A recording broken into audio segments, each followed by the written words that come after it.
Hello and welcome back to UIE TV. Please like and subscribe to channel to get further videos directly in your inbox. Authorities in Belarus say 6,000 people have been arrested and one person has been killed in the violent aftermath that followed longtime President Alexander Lukashenko's re-election, a contest that independent observers have criticized as neither free nor fair. Thousands of Belarusians have been taking to the streets since Sunday, when exit polls showed Lukashenko, who has ruled Belarus for 26 years, received 80% of the vote. Opposition groups claim the election was marred by widespread ballot stuffing and fraud in order to keep Lukashenko in power, while the independent monitoring group Honest People said that according to its data, opposition candidate Svetlana Tikhanovskaya had won in at least 80 polling stations across Belarus. Many are now demanding a recount. Svetlana Tikhanovskaya holds a news conference the day after Belarus presidential election in Minsk on Monday. Authorities in the former Soviet Republic responded by arresting thousands of people in the first night of unrest, periodically shutting down internet access and employing what the European Union called a disproportionate use of force. At least 50 journalists have also been detained or injured during street protests, Belarus Press Association said in a statement Wednesday. United Nations High Commissioner for Human Rights Michelle Bachelet condemned the violence in a statement Wednesday, arguing the use of force during protests should always be exceptional and a measure of last resort, clearly differentiating between any violent individuals and peaceful protesters, against whom force should not be used.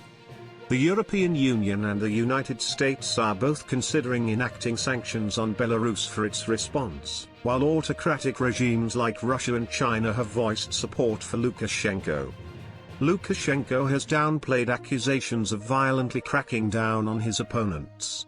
He said he still enjoys widespread support and warned Belarusians that they should not be taking part in unsanctioned rallies. But his opponents say otherwise. Two say they have been forced out of Belarus because of threats from the government.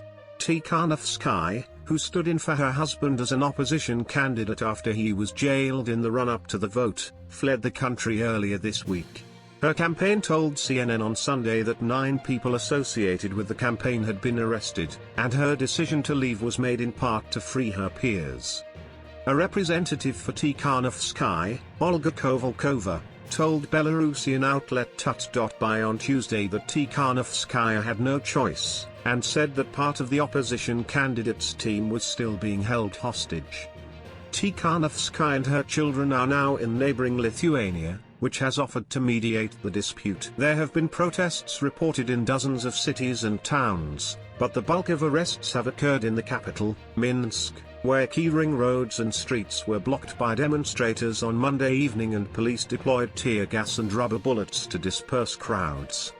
Analysts said the level of police violence against protesters was unprecedented.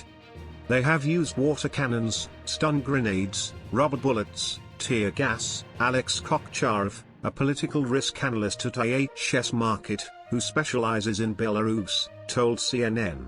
I think the response by the police is to cause some casualties, such as injuries, which would demotivate a lot of people from attending the protests. Lukashenko enjoys wide support from the country's elites, but what would crack them is widespread civic disobedience movements such as long-term labor strikes in state-owned enterprises and transportation networks, Kokcharov added. President of Belarus Alexander Lukashenko with his son Nikolai, left, during the Victory Day military parade marking the 75th anniversary of the victory in World War II, on June 24, 2020 in Moscow. Prominent Belarusian opposition figure Maria Kolesnikova, the last of the 3 women who became the faces of the country's opposition still in the country, told CNN she believes the clashes over disputed election results signal the decline of Lukashenko's longtime presidency. He's already lost. He has to accept that the Belarusian people don't like him and don't like for him to stay the president of Belarus, Kolesnikova said. Kolesnikova, Tikhanovskaya and a third woman, Veronika Tsepkalo, joined forces to take on Lukashenko in the election after several opposition candidates were also either barred from running or jailed.